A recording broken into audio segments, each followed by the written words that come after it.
नमस्कार, बहुत स्वागत है आप सभी का।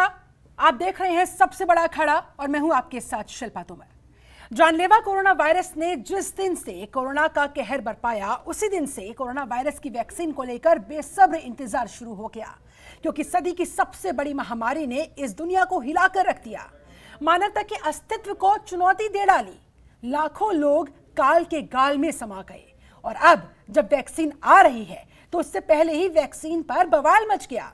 पहले मुस्लिम संगठन रजा अकेडमी और अब हिंदू महासभा के स्वामी चक्रपाणी ने वैक्सीन पर सवाल खड़े किए हैं। सनातन धर्म को इस वैक्सीन की वजह से खतरे में बता दिया है। दावा किया है कि कोरोना वैक्सीन में गाय का खून है और इसीलिए इसे देश में इस्तेमाल करने की इजाजत नहीं मिलनी चाहिए। यहां तक कि इसे लेकर राष्ट्रपति रामनाथ कोविंद को भी ज्ञापन भेज दिया है। ऐसे में बड़ा सवाल, धर्मगुरुओं का वैक्सीन पर सवाल का ये कैसा है बवाल?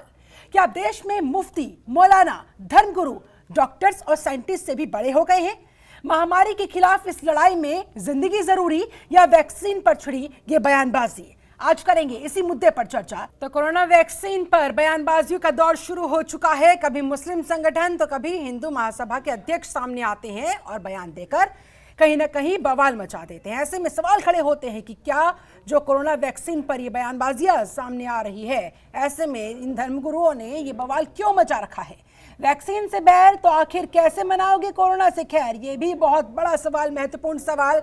वैक्सीन को लेकर आखिर ये भ्रम क्यों फैलाया जा रहा है? लोगों के बीच धर्म के नाम पर ये दहशत क्यों फैलाने की कोशिश हो रही है? और भ्रम फैलाने वाले ऐसे लोगों से कैसे निपटेगी सरकार? सरकार को भी ये सोचना होगा, क्योंकि उससे भी बड़ा सवाल ये कि जिंदगी जरूरी या फिर वैक्सीन के इंग्रेडिएंट्स, क्योंकि इस समय ये जो महामारी फैली हुई है इसने देश और दुनिया को हिलाकर रखा हुआ है। ऐसे में फिलहाल कोरोना वैक्सीन, अब फिलहाल जो सवाल खड़े हो रहे हैं इस वैक्सीन पर, ह्यूमन सर्वाइवल का मुद्दा अब सबके सामने है।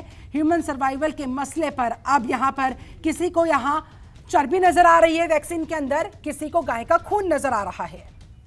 और हमारे साथ इस वक्त दो खास मेहमान जुड़ गए हैं, उनका तारुफ आपसे करवा देती हूँ। हमारे साथ राजिक वद्दू, मुस्लिम स्कॉलर जुड़ चुके हैं। बहुत बहुत स्वागत है राजिक साहब आपका। और doctor Manish Jain, Bharat biotech corona vaccine के प्रिंसिपल इन्वेस्टिगेटर भी हमारे साथ जुड़ चुके हैं। चर्चा की शुरुआत मनीष जी आपके साथ ही। कोरोना वैक्सीन अभी आई भी नहीं है, लेकिन इसको लेकर बयानबाजियों का दौर शुरू हो चुका है और वो दिख भी रहा है। कभी मुस्लिम संगठन सामने आता है, कभी हिंदू महासभा के अध्यक्ष जी सामने आते हैं, कह रहे हैं कि भाई इसमें गाय का खून हो सकता है और अगर ऐसा है तो फिर चाहे प्राण चले जाए लेकिन धर्म नहीं जाना चाहिए। इस तरह की बयानबाजियां सामने आ रही है। आप जरा ये स्पष्ट करें कि जो वैक्सीन अभी इन्हें पता भी नहीं है, ऐसे में इस वैक्सीन को लेकर ये तमाम जो बयान दे रहे हैं, इससे जाहिर सी बात है लोगों के बीच एक दहशत बढ़ेगी, लोगों के बीच एक भ्रम की स्थिति उत्पन्न होगी।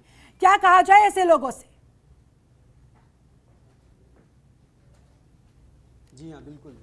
देखिए, मैंने भी ये र्यूमर सुनी है अभी कि वैक्सीन में या तो पोर्क है या बीफ है, पर मैं ये क्लियर करना चाहता हूँ कि मेरी जानकारी में अपनी इंडियन वैक्सीन में तो एटलीस्ट कम से कम बिल्कुल भी ऐसी कोई बात नहीं है। क्योंकि मैं ये कहना चाह रहा हूँ कि भारतीय वैक्सीन जो भी हैं वो नॉर्मल टेम्परेचर में मेंटेन हो रही है। चाहे हम जब मैं कोवैक्सीन ट्रायल अभी कर रहा हूँ, मैं उसकी बात बता रहा हूँ मैं आपको। तो इसमें जो, वैसे हम जानते हैं कि हर दवा के अंदर कोई ना कोई बेस होता है। जैसे आज हम कोई वेजिटेबल बनाते हैं, सब्जी बनाते हैं, तो उसके अंदर ग्रेवी जरूरी है।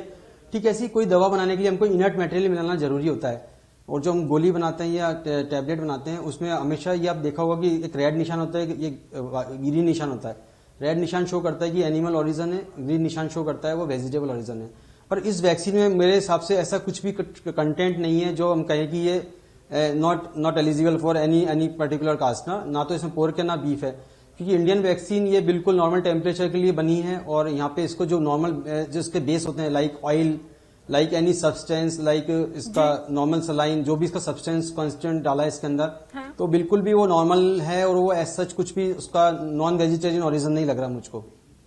तो ये बिल्कुल मुझे र्यूमर सी लग रही है मैम इस बात के बारे में। तो जाहिर सी बात है, यानी कि वैक्सीन अभी आई भी नहीं है और उस पर कोई अप्रूवल नहीं है, उसके ऊपर कोई पर्टिकुलर इंफॉर्मेशन नहीं है, लेकिन इन लोगों तक इंफॉर्मेशन पहुंच जाती है। ये चीज परेशान करती है यहाँ पर देश की जनता को, क्योंकि ये चीजें गुमराह करने का काम करती है। अब ऐसे में जरा आप ये बताइए कि आप जिस वैक्सीन पर काम कर रहे हैं, जिस ट्रायल की आप बात कर रहे थे, वो कहाँ तक पहुंचा है और उसमें भी कितना और समय लगेगा?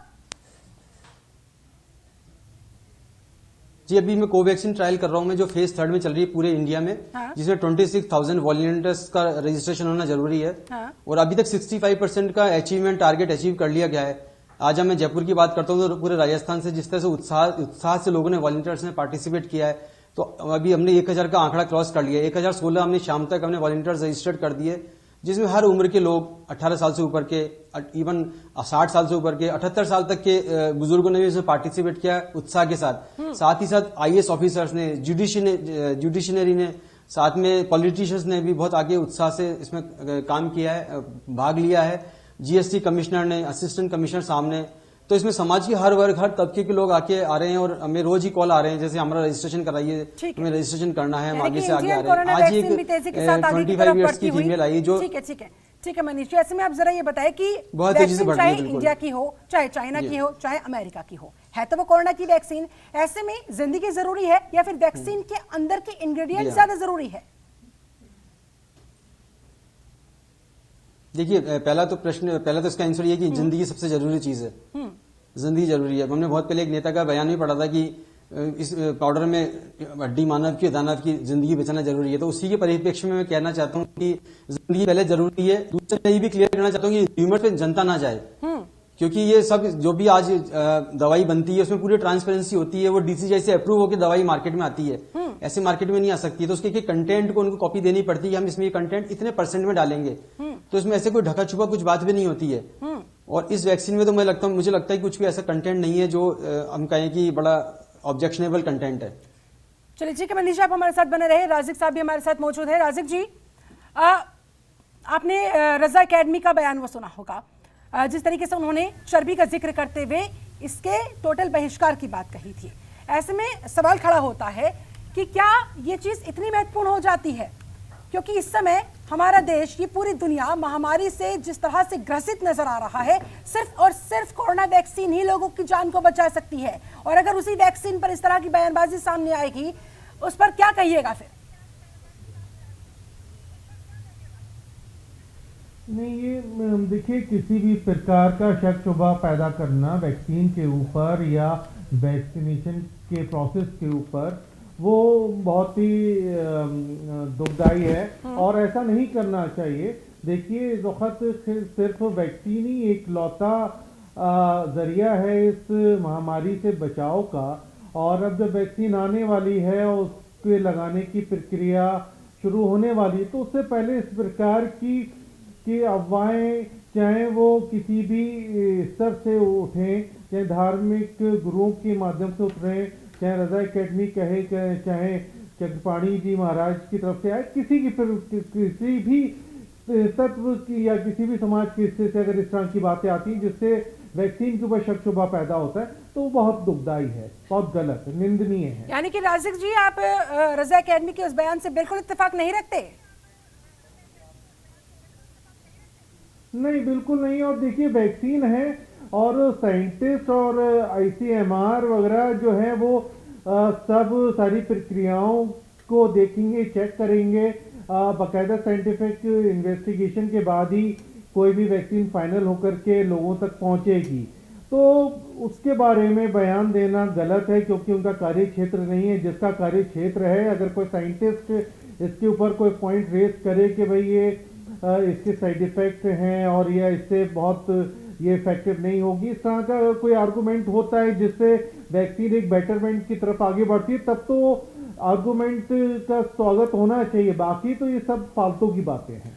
तो ऐसे में इतना गैर जिम्मेदाराना बयान रजा एकेडमी जैसे संगठनों की तरफ से, मुस्लिम संगठनों की तरफ से फिर क्यों दिया जाता है? क्या उस समय उन लोगों के दिमाग में चल रहा होता है जब इस तरह की बयानबाजी की जाती है? देखिए, बयान इसलिए दिए जाते हैं क्योंकि मीडिया उनको तरजीह देता है। आज आप कार्यक्रम कर रहे हैं, ये इस बात का सबूत है। और जब बयान होते हैं तो अखबारों में तरजीह मिलती है। बहुत दिनों से लोगों के चेहरे अखबारों में नहीं आए हैं, तो उनको मौका मिल जाता है। तो बस ये एक किस्म की वही टैक्टिक है और इसके अलावा कुछ नहीं। चाहे कोई भी कहता हो, किसी भी धार्मिक गुरु की तरफ से कोई भी बयान आए, तो उनका कोई कार्य क्षेत्र नहीं है ना ये। तो जब कार्य क्षेत्र नहीं है तो उनको बोलना भी नहीं चाहिए, और बोलते हैं तो इसको सस्ती लोकप्रियता पाने का एक माध्यम ही मानेंगे हम। ये तो एक तरीके से सीधे सीधे साफ स्पष्ट तौर पर लोगों का ब्रेन वॉश करने का एक तरीका है और वो खुलेआम कर रहे हैं।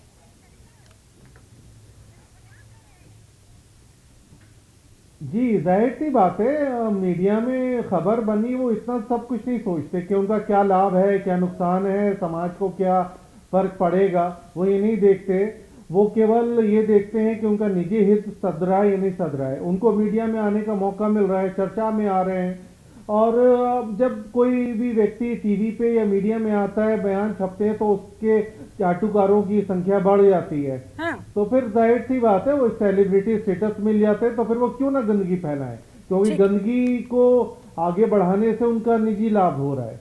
जी चलिए ठीक है, आप हमारे साथ बने रहिए। इस वक्त हमारे साथ चर्चा में राजनीतिक विश्लेषक विपिन शर्मा जी भी जुड़ रहे हैं। विपिन जी, बहुत बहुत स्वागत है आपका इस चर्चा में। धन्यवाद। विपिन जी, कैन यू बिलीव, पूरी दुनिया में, हमारे देश में कोरोना वैक्सीन का बेसब्री से इंतजार हो रहा है, लेकिन यह भी विडंबना की बात ही कही जाएगी कि इसी वैक्सीन को लेकर ये पूरा बवाल मचा हुआ है। कोई इसमें चर्बी की बात कहते हुए इसे नकार रहा है, कोई इसमें गाय के खून का जिक्र करते हुए इसके इस्तेमाल ना करने का दावा कर रहा है। ऊपर से राष्ट्रपति जी को भी ज्ञापन सौंप दिया जाता है। आखिर ये विडंबना नहीं तो और क्या है हमारे देश के लिए? निश्चित बात है शिल्पा जी, देखिए कि इतने समय से जिस चीज का बेसब्री से इंतजार था, जब वो घड़ियां बिल्कुल नजदीक आ रही हैं, यहां पर हम लोग बात कर रहे हैं। देखिए 21वीं सदी है, चांद तारों पे जाने की बात होती है। चंद्रयान 2 का आपने देखा कि कैसे चंद्रयान 2 को लॉन्च करा गया था, और उसके बाद हम लोग यहाँ पर बात करें कि देखिए धार्मिक आस्थाएं अपनी जगह, वो बिल्कुल निश्चित बात है, किसी की भी धार्मिक आस्था को ठेस नहीं लगनी चाहिए, वो अपनी जगह बात बिल्कुल दुरुस्त है, देखिए, और सम्मान करते हैं हम लोग। लेकिन यहाँ पर यह भी समझना पड़ेगा कि जान है तो जहान है। अगर जान बचेगी, और ये महामारी है, खुद मानते हैं कि सबसे बड़ी जो है कई सदियों से सबसे बड़ी महामारी, वैश्विक महामारी ये कोरोना रही है। और यहां पर अब ये अंदेशा जताया जा रहा है कि कोरोना कोविड-20, कोविड-20, और यहां पर स्ट्रेन करके जो बोला जा रहा है कि वो उसका ज्यादा, उससे ज्यादा बड़ा प्रकोप होगा, तो यहां पर आप हल्के में नहीं ले सकते। और अगर इसका तो स्वागत होना चाहिए कि अगर कुछ एक नई वैक्सीन आ रही है यहां पर, और जितने भी आपके बायोमेडिकल रिसर्च जितने वैज्ञानिक हैं, तो वहां पर वो उन्होंने कुछ इजाद करा है, तो यहां पर तो वाद विवाद की सवाल ही पैदा नहीं उठता। आपकी जान बचेगी तो जान बची तो लाखों पाए, ये पुरानी कहावत है। तो यहां पर उसमें अगर हम वाद विवाद लेके आएंगे तो आप खुद समझ सकते हैं मनोबल कितना नीचे गिरेगा। जितने वैज्ञानिक खास तौर पे जुटे हुए हैं, रात दिन मेहनत कर रहे हैं, और यहां पर यह समझना पड़ेगा कि यहां पर कम से कम ऐसी बातों से बचना पड़ेगा किसी भी धर्म समुदाय के हों, क्योंकि सबसे पहला जो दायित्व बनता है वो मानवता का बनता है। और यहां पर आपने देखा खुद कोरोना की जब लॉकडाउन की घोषणा हुई और यहां पर सब लोगों को घरों में बिल्कुल अंदर रहने की हिदायत दी गई, तो यहां पर ये बिल्कुल कभी किसी ने सपने में नहीं सोचा होगा कि शिक्षा के मंदिर, स्कूल जिनको कहते हैं, पाठशाला, स्कूल, कॉलेज, ये बंद हो जाएंगे, धार्मिक स्थल बंद हो जाएंगे। लेकिन यहाँ तो विपिन जी ऐसा लग रहा है माने कंपटीशन छिड़ा हुआ है। पहले रजा अकेडमी सामने आती है, कह देती है भैया इसमें तो सुअर की चर्बी है। उसके बाद फिर अब चक्रपाणी महाराज का बयान सामने आता है, दावा ठोक दिया जाता है उनकी तरफ से, भाई इसमें तो गाय का खून मिला हुआ है, हम तो इसे इस्तेमाल करेंगे नहीं। यानी कि ह्यूमन सर्वाइवल का मसला अब यहाँ पर अटक चुका है। उसके ऊपर इस तरह की बयानबाजी हैरान करती है, परेशान करती है। बिल्कुल शिल्पा जी, कि पहले तो जान बचाना है, पहले तो मकसद यह होना चाहिए, उद्देश्य एक होना चाहिए कि जान बचे किसी तरह से। और यहां पर अगर कुछ इजाद हुआ है, एक नई वैक्सीन आई है, तो उसका तो स्वागत होना चाहिए। उसमें हम देखें कि इसमें कौन सा क्या मिलावट हो रखी है, क्या तो वहां पर इस चीजों से मेरे को लगता है कि ये इससे बचना पड़ेगा यहां पर, कि यहां पर और सारे धर्म समुदाय बचना पड़ेगा। लेकिन कैसे बचा जाएगा, इसका जवाब हमारे साथ बीजेपी नेता विनीत शुक्ला जी जुड़ चुके हैं, उनसे लेंगे। विनीत जी, बहुत स्वागत है आपका चर्चा में। सर, रजा अकेडमी का बयान भी आपको पता होगा और चक्रपाणी महाराज का दावा भी आपके संज्ञान में होगा। अब जरा आप ये बताएं कि वैक्सीन को लेकर ये जो भ्रम की स्थिति फैलाई जा रही है, ये जो तमाम बयानबाजियां सामने आ रही है, कैसे निपटेंगे इससे आप लोग? क्योंकि यहां पर देश की जनता की रक्षा सुरक्षा का सवाल है। देखिए, ये हमारी सरकार का या भारतीय जनता पार्टी का कोई बयान नहीं है। एक हिंदू धर्म के संत है, उन्होंने कुछ बयान जारी किया और कुछ दूसरे मुस्लिम धर्म के लोगों ने। तो ये अभी सरकार ने तो ऐसा कोई बयान नहीं जारी किया है। सरकार की प्राथमिकता है कि आम जनमानस को बयान जारी किया है। मैंने ये कहा है कि इस तरह के बयानों को रोकना तो आपका काम है, इस तरह के भ्रम को रोकना तो आप लोगों का काम है।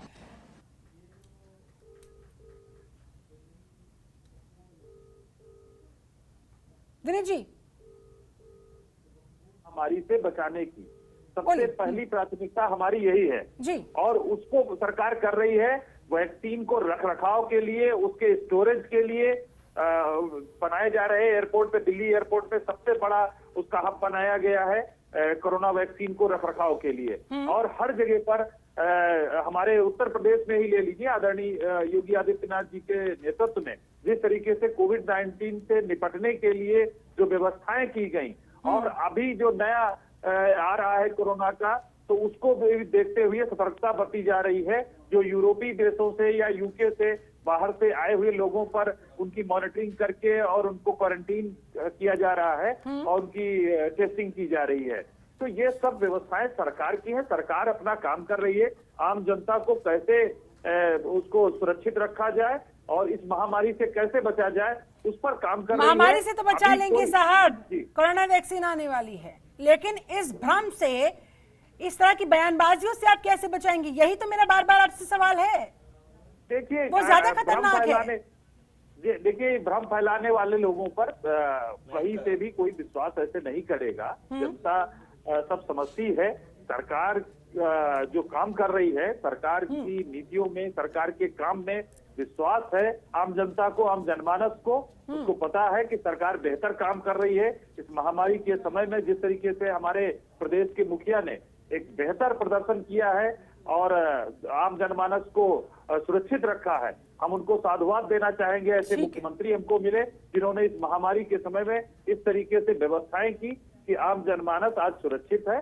तो हम अपनी सरकार के जो कामकाज हैं, जो उसकी तैयारी है, हम उसकी बात चलिए, करेंगे, ठीक उस है, पर ठीक है, चर्चा ये तो बात हुई करेंगे। तैयारियों ऐसे की, भ्रम को ठीक हम दरकिनार करते हैं। ऐसे भ्रम ठीक है, ऐसे भ्रम से लोगों को बचाने की भी जिम्मेदारी आप ही की है और इसको लेकर आप कह रहे हैं कि आपके पास पूरी तैयारी है। चलिए ठीक है, मैं मनीष जैन जी से एक सवाल पूछना चाहूंगी कि इस समय हमको दरअसल कोरोना वैक्सीन को लेकर, उसकी स्टोरेज को लेकर, उसकी डोसेज को लेकर बात करनी चाहिए थी, लेकिन यहाँ पर हम चर्बी और गाय के खून की बात कर रहे हैं। उसका भी मैं जवाब लूंगी मनीष जैन से, लेकिन उससे पहले विपिन शर्मा जी कुछ कहना चाह रहे थे। विपिन जी, मैं देखिए बोलूंगा कि इस समय मोदी सरकार का दायित्व बनता है कि वो इस तरह के, क्योंकि देखिए सरकार उनकी है और वो सत्ता में है, तो यहां पर उनको ये सुनिश्चित करना पड़ेगा कि यहां पर आप अगर वैक्सीन आई है और तो उसमें किसी तरह की कोई वाद विवाद ना खड़ा हो और एक कम्युनिकेशन गैप, क्योंकि देखिए अगर आप कृषि कानूनों को भी लेके बात करें, कृषि कानून अच्छे हैं और भले ही उसमें कुछ संशोधन करने की आवश्यकता है, जो भ्रम है बिल्कुल किसान भाइयों को संतुष्ट करना पड़ेगा, सरकार का दायित्व है। लेकिन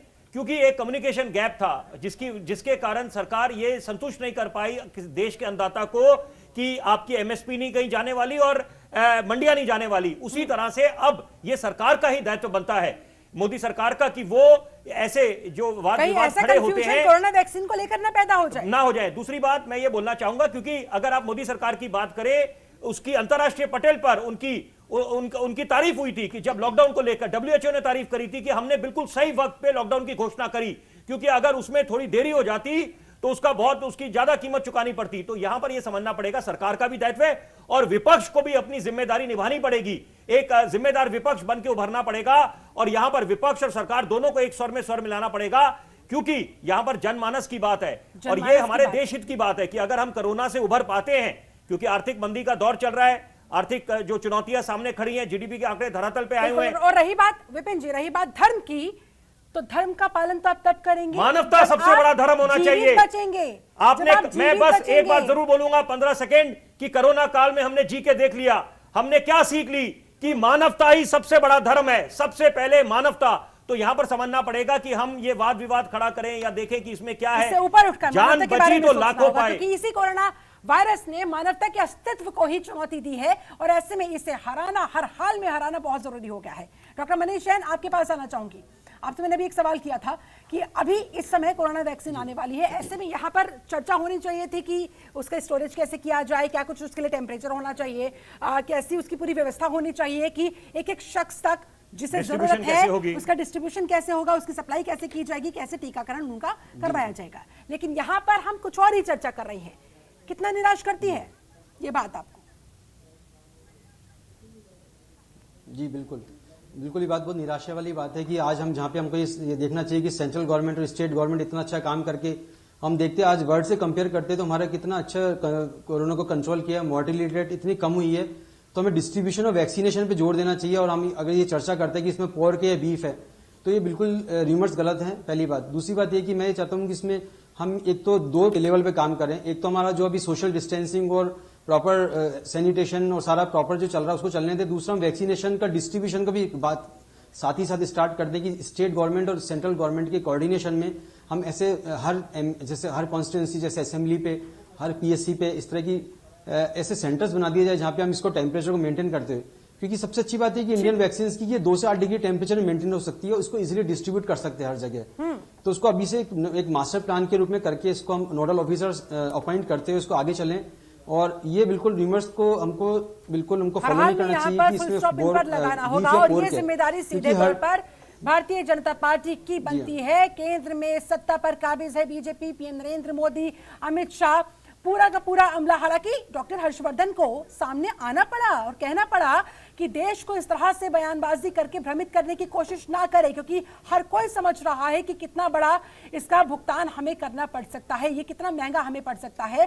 तो में हमारे साथ अखिल भारतीय हिंदू महासभा के राष्ट्रीय अध्यक्ष चक्रपाणी महाराज जी भी जुड़ चुके हैं और तमाम खास मेहमान भी हमारे साथ जुड़े हुए हैं। चक्रपाणी महाराज जी, देश और दुनिया में कोरोना का हाहाकार, वैक्सीन का बेसब्री से इंतजार, लेकिन आपको इसमें गाय का खून नजर आ रहा है। आपने बकायदा राष्ट्रपति जी को ज्ञापन भी सौंप दिया है। दिक्कत क्या है सर, क्या आपत्ति? नहीं शिल्पा जी, शायद आपने पत्र तब पढ़ा नहीं होगा, क्योंकि हमें खून नजर नहीं आता। जिस प्रकार से इस तरह से लोगों के संदेह है और पेपर और मीडिया के माध्यम से पता चला, उसी पर हमने इस कंफ्यूजन को दूर करने के लिए महामहिम राष्ट्रपति जी को हमने एक पत्र भेजा है कि कृपया जो अंतर्राष्ट्रीय कंपनियां हैं वो जब भी कोई भी वैक्सीन या दवा बना रही है उसका एक स्पष्टीकरण जरूर देना चाहिए कि इसमें कोई भी ऐसे पदार्थ नहीं है जिससे हिंदू सनातन धर्म की आस्था आहत हो। और सरकार भी जो वैक्सीन या दवा मंगाती है तो उसको भी एक जरूर करना चाहिए। और ये संवैधानिक राइट है और हमारी धार्मिक मौलिक अधिकार है कि हम इस चीज को जाने कि कोई भी चीज हम जो ले रहे हैं उस पदार्थ में कोई ऐसी चीज तो नहीं जिससे हमारी धार्मिक भावना आहत होती है। तो ये चीजें पत्र लिखना किसी भी तरीके से गलत नहीं है, बल्कि ये पत्र महामहिम राष्ट्रपति जी को दिया क्योंकि हमें संविधान में विश्वास है, हमें देश में विश्वास है और हम चाहते हैं अपनी धार्मिक आस्था बरकरार रखते हुए हम कोई भी वैक्सीन या दवा हम देश के लोगों को जरूर मिले, लेकिन उससे हमारी कोई चीज वो न हो, प्रभावित न हो। आपको पता है ये कोरोना वायरस सदी की महामारी है, सदी की महामारी, इतनी जबरदस्त जिसने पूरी दुनिया को हिला कर रख दिया है। कुछ समझ नहीं आ रहा, कुछ नहीं सूझ रहा ना। मैं देश की बात नहीं कर रही, पूरी दुनिया की अर्थव्यवस्था की अगर मैं बात करूं तो धराशायी होती हुई नजर आई है। उस कोरोना वायरस की अगर वैक्सीन आ रही है तो ऐसे में जिंदगी ज्यादा जरूरी है या फिर वैक्सीन के इंग्रेडिएंट्स? मुझे इतना जवाब दे।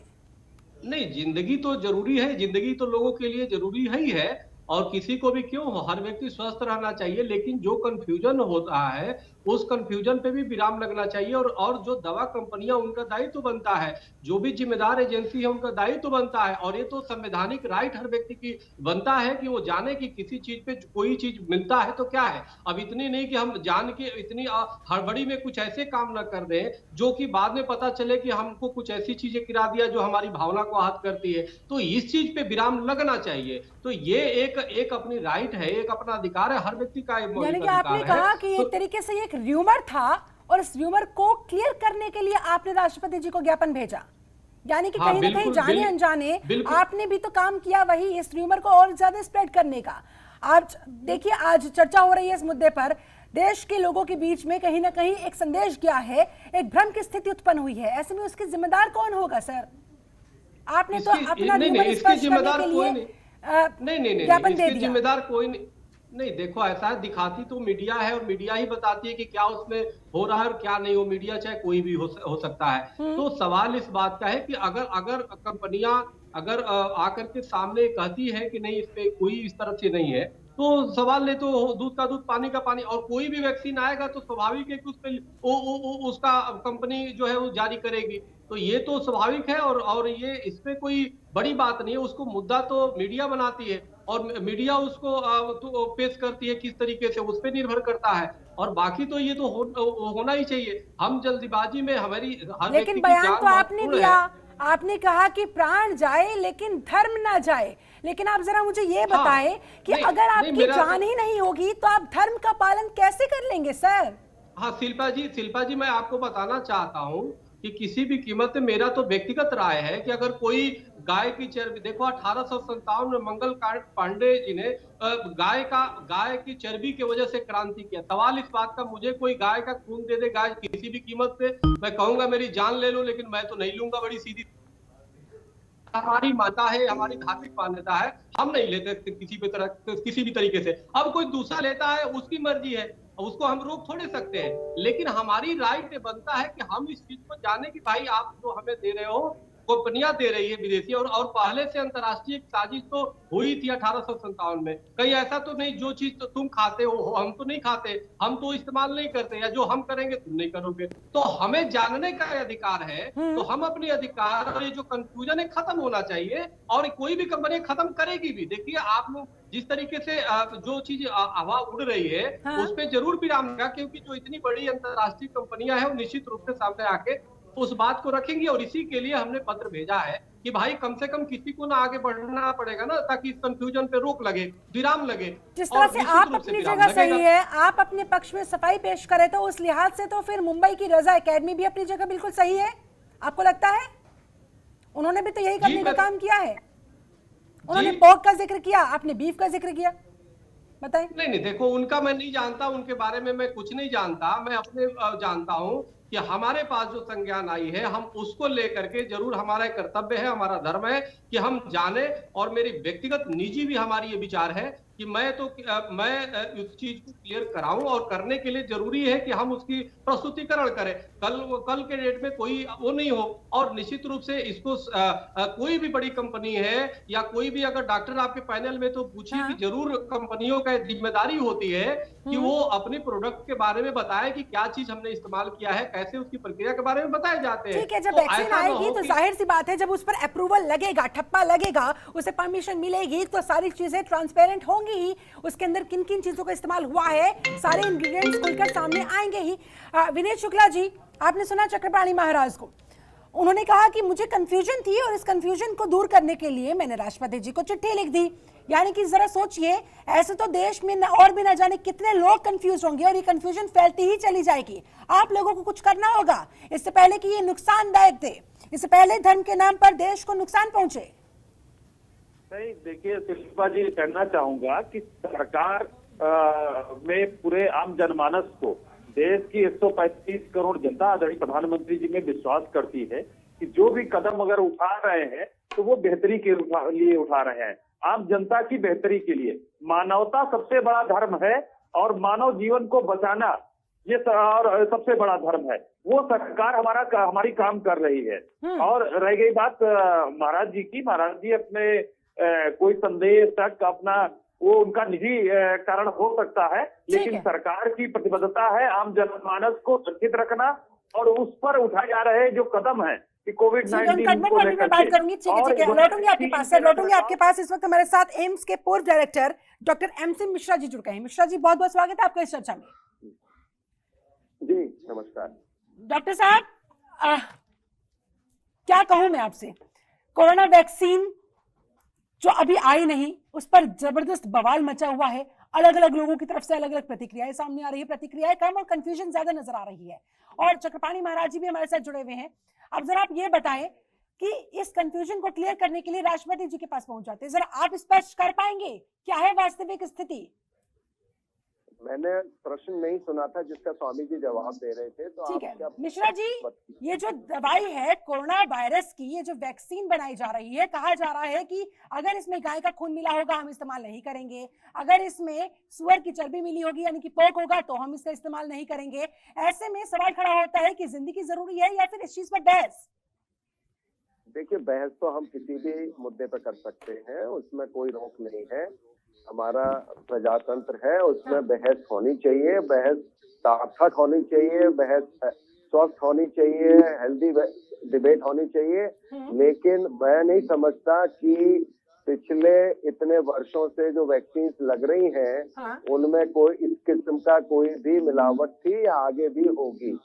ये बड़ा रिफाइंड काम होता है, बहुत ही माइन्यूट काम होता है। ये इस तरह से नहीं होता कि गाय का खून लिया और हमने वैक्सीन बना ली, सुअर का मांस लिया और वैक्सीन बना, ऐसे नहीं होता है कुछ भी। तो ये लोगों को समझना बहुत आवश्यक है। ये निरर्थक बहस है मेरे हिसाब से, इसमें कोई बहस में पड़ने की गुंजाइश नहीं है।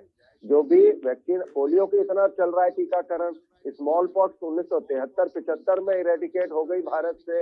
इतनी वैक्सीन हम लोग, आज टिटनेस नहीं होती है, पहले हमारे वार्ड में टिटनेस वार्ड होते थे, वो खत्म हो गए। फिर डिप्थीरिया, पर्टूसिस, टिटनेस खत्म हो गया। रेबीज की वैक्सीन आती है, अगर आज बाकी कुत्ता आपको काट जाए तो आप रेबीज की वैक्सीन लगवाएंगे कि नहीं लगवाएंगे? नहीं तो आपकी मृत्यु 100% है उसमें। तो ये सब, येलो फीवर की वैक्सीन लगा के हम लोग विदेश जाते हैं, हेपेटाइटिस बी की वैक्सीन है। तो ये बहस का कोई मुद्दा होना नहीं चाहिए। ठीक है, चक्रपाणी महाराज सुन रहे हैं, पूरा जवाब उन्होंने सुना होगा। महाराज जी जवाब दें। अगर आपको कुत्ता काट लेता है तो क्या आप रेबीज का इंजेक्शन नहीं लगवाएंगे? अगर रेबीज के इंजेक्शन में बाय चांस अगर इस तरह का कोई इंग्रेडिएंट हुआ जो आपको मंजूर नहीं, जो आपको स्वीकार नहीं, तो क्या आप अपने आप को मरने के लिए यूं ही छोड़ देंगे? देखिए, मेरी जो भावना है बिल्कुल गौ माता के प्रति है, और अगर जो इस तरह की चीजें होती है तो मैं बड़ा स्पष्ट कहना चाहता हूं कि मैं तो बिल्कुल नहीं करूंगा, मैं तो बिल्कुल नहीं लगाऊंगा। दूसरा विकल्प देखूंगा, अगर सरकार दूसरी कोई ऐसी लाती है जिसमें गाय का खून ना हो तो मैं ले लूंगा, उसमें क्या है। और रही बात, देखो डॉक्टर साहब ने बहुत अच्छी बात कही, बहस और भी विषय है, लेकिन बहस आप करा रहे हैं ना। तो अगर जो हम राष्ट्रपति जी को ज्ञापन देना गलत नहीं है, राष्ट्रपति जी को तो इसलिए दिया गया ताकि कंफ्यूजन दूर हो। और अभी हम क्यों चिल्लाए? सवाल इस बात पे, कंपनियां जो भी होती है वो निश्चित रूप से आगे आके उस बात को रखती हैं और वो रखेंगी। और अगर जो हमारी प्रस्तुतिकरण, हमारी प्रेजेंटेशन, हमारा जब पत्र गया है तो निश्चित रूप से उसको संज्ञान लेना है। और क्योंकि लोगों में कंफ्यूजन ना रहे, कंफ्यूजन दूर होना चाहिए। और हमारे तो निजी व्यक्तिगत हमारी मानना है, मैं तो किसी कीमत पे नहीं ले सकता। हम तो गाय के खून का कैसे प्रयोग करें? जो गाय के हम पूजा करते हैं, हम गाय के खून का कैसे इस्तेमाल कर सकते हैं भाई? तो लेकिन अभी हम नहीं कुछ कर सकते, अभी तो आने दीजिए, उसमें देखिए क्या है। पहले ही हम आप चिल्लाए, हम चिल्लाए, उसका कोई माने नहीं रखता है। अगर ह्यूमन सर्वाइवल का सवाल हो तब भी नहीं, अगर आप नहीं लेंगे, चलिए ठीक है, आपने अपनी मानकर अपने धर्म का पालन करते हुए नहीं लिया, लेकिन आप सिर्फ अपने लिए नहीं, आपके आसपास 10, 20, 50 और लोगों के लिए खतरा पैदा हो जाएंगे, क्योंकि आपकी वजह से और लोगों को कोरोना वायरस फैल सकता है। ऐसे में आपको कोई अधिकार नहीं है दूसरों के जीवन को खतरे में डालने का। यह भी तो सवाल है। तो ऐसा है शिल्पा जी, उस समय जब सब ले लेगा, मैं ही बचूंगा, तो आप जबरदस्ती आके दिला देना, मैं ले, हम क्या करूंगा? यही विकल्प है, और तो कोई है। चक्रपाणी जी नहीं लेना चाहते तो ना ले, वॉलंटरी है, ये वॉलंटरी है, इसमें जबरदस्ती नहीं है किसी के साथ। और उसमें वो बातें को अभी पहले ही क्यों चिल्लाना?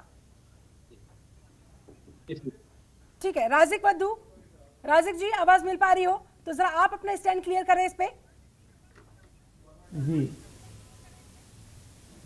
नहीं, मैंने शिल्पा जी पहले ही कहा, देखिए ये सब आधारहीन बातें हैं और इनका वास्तविकता से कोई मतलब नहीं है। ये सब एक प्रकार की कंट्रोवर्सी क्रिएट करना या लोकप्रियता पाने का एक सिंपल माध्यम है। और देखिए, जब पास ICMR इसको पूरा क्लियर करेगा और वैक्सीनेशन प्रोसेस शुरू होगा, उससे पहले सारे कंपोनेंट जो होते हैं उसका डिक्लेरेशन होता है, डिस्क्लेमर होता है, डिक्लेरेशन ऑफ मटेरियल फैक्ट होता है, तो उस प्रोसेस में सब चीज़ें क्लियर हो जाएंगी। तो ये तो बहुत ही बेकार सी बहस है जिसके ऊपर हम लोग बात कर रहे हैं। ये बातें कोई भी तथ्यहीन लगती हैं। और बयान पर ये बहस शुरू हुई, जरा एक बार फिर से वो बयान सुनवा देते हैं, शायद चक्रपाणी महाराज भूल गए हैं। पीसीआर से रिक्वेस्ट करूंगी जरा उनकी बाइट चलाई जाए। तो मैं आपको बताना चाहता हूं, महामहिम राष्ट्रपति जी को ज्ञापन दिया गया है अखिल भारत हिंदू महासभा की तरफ से, और हमने मांग किया है कि ये मेरा संवैधानिक राइट है कि कोई भी वैक्सीन या दवा अगर भारत में आता है तो उसको स्पष्ट किया जाए कि आखिर उसमें किसी प्रकार का अगर गाय के खून या चर्बी या किसी भी तरीके का इस्तेमाल किया गया हो तो हमारे लिए वो बिल्कुल वर्जित है। उसका बिल्कुल किसी भी तरीके से उसको नहीं हम अपने प्रयोग में लेंगे, क्योंकि हमारी प्राण भले चले जाए लेकिन गाय के खून का या गाय का चर्बी का या गाय का उसका किसी भी तरीके से हमें स्वीकार्य नहीं होगा। हम प्राण दे देंगे लेकिन किसी भी तरीके से किसी का उस तरह के हम वो नहीं लेंगे। सुना महाराज जी, आप ही का बयान हमने आपको सुनवाया है, शायद आप भूल गए थे। क्या आप इस तरह से क्या ये इस तरह से आपका पलटवार नहीं है? अब आप टीवी पर बैठकर पलट गए हैं अपने पूरे बयान से, और ये जो बयान अब लोग सुन रहे हैं, दर्शक जो देख रहे हैं, क्या सीधे तौर पर दर्शकों के बीच में भ्रम की स्थिति ये बयान पैदा नहीं करता है? शिल्पा जी, शायद आप एक अच्छी एंकर है, लेकिन इस तरह की बातें न बोलिए, इस तरह की भाषा प्रयोग न करिए। मैं अभी भी पहले जो बयान जो दिया हो उसमें गलत क्या है, अभी जो बोल रहा हूँ उसके अंदर कहाँ से आ गए? कैसे आपको अंतर दिखाई दे रहा है? या तो आपके दो कान है, दोनों से अलग अलग सुनती है, ऐसी कैसे बात कर सकते हैं? हाँ शिल्पा जी, आप एक अच्छी एंकर होकर इस तरह की बात बोल रहे हैं। मैं अभी भी कह रहा हूँ, मेरा निजी राय है, मेरा व्यक्तिगत राय है। मगर जो गाय का आप देंगी मैं नहीं लूंगा, आप जबरदस्ती मुझे देंगी, कैसी बातें कर रहे हैं?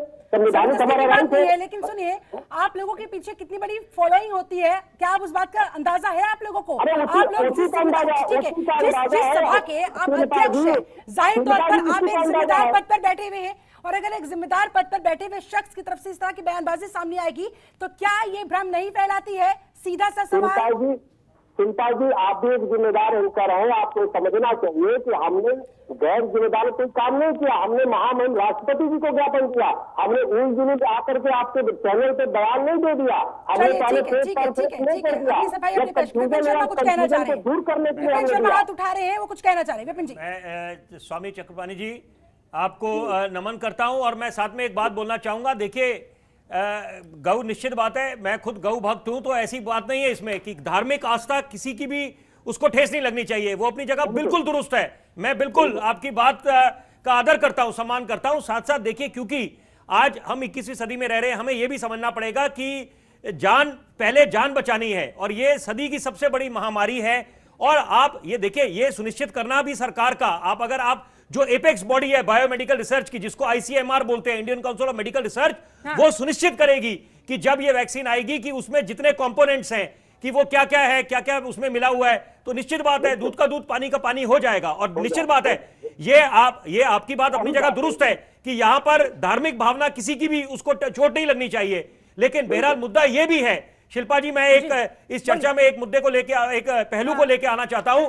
चीन, देखिए कि हमने जब चीनी एप्स को उन पे प्रतिबंध लगाया और उसके बाद हमने स्वदेशी को एक तवज्जो देनी शुरू करी, प्रधानमंत्री ने एक आह्वान करा, एक देशवासियों से अपील करी, तो यहां पर बहुत बड़ी चोट पहुंची है। और आप इस बात को सरे से खारिज नहीं कर सकते। चीन जो हमारा सबसे बड़ा दुश्मन है, वो किसी ना किसी तरह से उसकी एक मंशा रहेगी उसके अपने नापाक मंसूबों का अंजाम देने की, कि वो किसी ना किसी तरह से कुछ ऐसे भ्रम की स्थिति लाए। और यहां पर क्योंकि हमने जो उनको गलवान घाटी में उनके जो दांत खट्टे करे या उनको पीछे खदेड़ा उनकी फौज को, यहां पर ये समझना पड़ेगा, आप उस बात को भी सरे से खारिज नहीं कर सकते। क्योंकि जब ये कोरोना का प्रकोप आया तो वहां पर पहले ये बोला गया था कि एक महज एक वायरस है, लेकिन उसके बाद धीरे धीरे लोगों को समझ आने लगा कि ये एक षड्यंत्र है चीन का, और जिसके कारण एक आज हमने नया शब्द सीख लिया है, चेक्सिट, कि ये बड़े बड़े विश्व के मुल्क जो है, अब वो वक्त आ गया जब चीन से अपने व्यापारिक संबंधों से बाहर निकलेंगे। तो यहां समझना पड़ेगा कि हिंदुस्तान के पास एक बड़ा स्वर्णिम अवसर है, अभिशाप में भी वरदान होता है। यहां पर हम लोगों को एक स्वर में स्वर मिलाना पड़ेगा। देश को आर्थिक तंगी, इस मंदी से दौर से भी उभारना है, कोरोना काल से भी उभारना है। जीडीपी के आंकड़े धरातल पे आए हुए हैं। यहां पर कम से कम अब ये स्वास्थ्य को लेकर, और ये महामारी है, यहां पर हल्के में नहीं ले सकते। हम बार बार हिदायत दी गई है हम लोगों को कि सचेत रहें। ठीक है, इस पर जवाब ले लेते हैं। महाराज जी, इस पर आपको क्या लगता है, क्या हम खुद उन्हें मौका नहीं दे रहे? दुश्मन तो बैठे ही में इसी ताक में। बिल्कुल ठीक है, आपने बोला है। और देखो शिल्पा जी, इसी से इसी कंफ्यूजन को हम नहीं चाहते। हमने पहले ही उससे पत्र में लिखा, अंतर्राष्ट्रीय कोई भी साजिश नाकाम नहीं होने देंगे। देश एक है और एक ही रहेगा और देश के रहने वाले सब लोग मजबूती से खड़े रहेंगे। सवाल इस बात का कि कोई भी अंतर्राष्ट्रीय स्तर पे कोई साजिश करके हमारा लाभ न ले पाए, इसी कंफ्यूजन को दूर करने की हमने वो बात कही है। बात में हमें पछताने के लिए कुछ न रहे, इसी के लिए लिखा गया। किसी भी तरीके से कंफ्यूजन नहीं होना चाहिए। इन विषम परिस्थिति में जिस प्रकार से हमारे डॉक्टरों ने, जिस प्रकार से हमारे देश के लोगों ने, सभी लोगों ने एक दूसरे को सहयोग किया। हमने कितने खुद हमारी संस्थाओं ने भंडारे से लेकर के हर प्रकार के काम किया इस कोरोना काल में, और कपड़े बांटने का काम किया, और पैदल जो चल रहे थे उनको सब व्यवस्था करने का काम किया। तो आखिर ये देश तो अपना ही है, लेकिन हमें कोई अंतर्राष्ट्रीय साजिश से सावधान रहना होगा। इसको जो भी थोड़ी मोड़ी कंफ्यूजन हो उसको दूर करना और दूर कराना हम सबकी जिम्मेदारी है। और सबसे बड़ा, और शिल्पा जी, डॉक्टर मिश्रा यहाँ पर बैठे हुए हैं। मैं बड़ा इनको देखिए, बड़ा ये बड़े वरिष्ठ और बड़े प्रतिष्ठित, बड़े सम्मानित देश के डॉक्टर हैं। और यहाँ पर देखिए सवाल ये उठता है कि जब ये कोरोना का, क्योंकि रोकथाम कोई था नहीं यहाँ पर, तो यहाँ पर जब कुछ लोगों ने बात करी कि काढ़ा को लेकर, मैं ये सवाल जरूर पूछना चाहूंगा इनसे कि ये काढ़ा को लेकर डॉक्टरों की क्या प्रतिक्रिया है। डॉक्टर मिश्रा, बीच में मेरा ऑडियो कट गया था, क्या प्रश्न है? डॉक्टर मिश्रा आपसे जानना चाह रहे थे कि काढ़े को लेकर देश भर में लोग जानना चाहते हैं कि जो काढ़ा लोगों ने पिया, क्या वो वाकई में कोरोना वायरस से बचाव का बेहतरीन तरीका था? देखिए, बेहतरीन तरीका था या नहीं था, लेकिन हम लोगों ने सबने काढ़ा पिया है। हाँ, ये मैं कह सकता हूँ। और उसको पीने से किसी को नुकसान नहीं है और फायदा ही होगा। जो भी फायदा ही हो गया। एक और सवाल मैं आपसे पूछना चाहती हूँ डॉक्टर मिश्रा, इस समय कोरोना वैक्सीन आने वाली है, ऐसे में कोरोना वैक्सीन को लेकर, उसकी पूरी डेवलपमेंट को लेकर आपसे ज्यादा सटीक जानकारी शायद ही किसी और के पास होगी। ऐसे में आप देश की जनता को ये स्पष्ट करें क्या वैक्सीन है, कैसी वैक्सीन है और इसको लेकर आप लोगों की कितनी तैयारी है? देखिए, ये जो कोविशील्ड वैक्सीन है, ये जो वेक्टर बॉर्न वैक्सीन है, इसमें एडिनो वायरस एक होता है, उसको उसकी क्षमता को कम करके उससे वैक्सीन बनाई गई है। और उसको इस तरह से बनाया गया है कि ये जो कोविड वायरस है, इसका जो स्पाइक प्रोटीन होता है उसको पहचान सकता है ये वैक्सीन, जो भी रोग प्रतिरोधक क्षमता हमारे में डेवलप करेगी। ठीक है। और जैसे फाइजर की है, वो mRNA मैसेंजर RNA वैक्सीन है, पहली बार दुनिया में ये बनी है और इस्तेमाल हो रही है। और जो मॉडर्ना की है वो भी मैसेंजर RNA है। और ये जो भारत बायोटेक की बन रही है, हाँ। ये वायरस जो कोविड का वायरस है उसी से बन रही है। ये उसको एटेनुएट करके उससे बना रहे हैं, तो ये बहुत सक्षम होगी। कोविशील्ड भी बहुत सक्षम होगी। कितना इंतजार सर, कितना इंतजार? इंतजार तो देखिए हम सब कर रहे हैं। मैं समझता हूँ कि अगले कुछ एक हफ्ते में 10 दिन में आपको अच्छी न्यूज मिलनी चाहिए। इस वर्ष, ये वर्ष तो अब लगभग निकल ही रहा है, अगला वर्ष तो अच्छी खबर और एक खुशखबरी के साथ आए। चलिए ठीक है, इसी उम्मीद के साथ। चलिए बहुत शुक्रिया आपका डॉक्टर MC मिश्रा। मेरे पास वक्त की थोड़ी कमी है, जल्दी से मैं आप सबके फाइनल कमेंट लेना चाहूंगी। चक्रपाणी महाराज जी, जाते जाते क्या कहना चाहेंगे आप? जो कंफ्यूजन क्रिएट हुई, कैसे उसको निदान करेंगे आप? देखिए, बिल्कुल कंफ्यूजन खत्म हो जाएगा। कंफ्यूजन के बाद जो हवा उड़ती है, इसीलिए हमने ज्ञापन दिया और हमें पूरा उम्मीद है कि कंपनियां भी इस कंफ्यूजन को दूर करेगी और सरकार भी जिम्मेदार है और सरकार भी दूर करेगी और सब पूरा देश एकजुट है। और जिस प्रकार से कोरोना से लड़ा गया, हम सबकी जिम्मेदारी है और सब लोग लड़ेंगे और इससे विजय प्राप्त करेंगे। ठीक है, आपका फाइनल कमेंट विपिन शर्मा। देखिए, कोरोना योद्धाओं ने जिस तरीके से अपना एक बड़ी अभूतपूर्व भूमिका निभाई इस कोरोना काल में, तो निश्चित बात है अब वो समय है कि एक तरह से हम बिल्कुल स्वागत करें। जिस चीज़ का इंतजार था वो अब घड़ियां बिल्कुल सामने है यहाँ पर। तो यहाँ पर कम से कम समझना पड़ेगा कि मानवता को ही सबसे ज्यादा तवज्जो देते हुए, मानवता ही धर्म समझते हुए हमें इसका स्वागत करना पड़ेगा। स्वागत करना पड़ेगा, मानवता को सबसे ज्यादा तवज्जो यहाँ पर देनी पड़ेगी। विनीत शुक्ला, जाते जाते आप क्या आश्वासन देश के लोगों को देना चाहेंगे? शिल्पा कहना चाहूंगा, हमारी सरकार की जो दूरदर्शिता है आदरणीय प्रधानमंत्री जी की, उसके लिए मैं आदरणीय प्रधानमंत्री जी को धन्यवाद देना चाहूंगा। और वैक्सीन को लेकर के पूरे देश को मैं आश्वस्त करना चाहता हूं कि पूरी तैयारी सरकार की है उसके रखरखाव के लिए। और जल्द से जल्द हम चाहते हैं कि हमारे देश की 135 करोड़ जनता पुनः जो है अपनी पटरी पर दौड़े और सुरक्षित होकर के और बीमारी का जल्द से जल्द यहाँ से देश से एकजुट सफाया होकर हो। हम इसे मुंह तोड़ जवाब दे सके, इसे हरा सके, क्योंकि अब वक्त की यही डिमांड है। चलिए, बहुत शुक्रिया आप सभी मेहमानों का मेरे साथ जुड़ने के लिए, इस चर्चा में शामिल होने के लिए। तो वाकई में अब कोरोना वायरस के इस हाहाकार के बीच हमें और आपको, हम सबको, इस देश की जनता को तय करना होगा कि हम इस तरह की बयानबाजियों के भ्रम में फंसना चाहते हैं या फिर इस डेडली वायरस को मात देना चाहते हैं। फैसला आपके हाथ, क्योंकि जान भी आपकी। इसी के साथ मेरे साथ इस खास चर्चा में जुड़ने के लिए बहुत बहुत शुक्रिया। आप बने रहे जनतंत्र टीवी के साथ। नमस्कार। खबरों के निष्पक्ष विश्लेषण के लिए सब्सक्राइब करें Janatantra TV and press the bell icon. Never miss any update.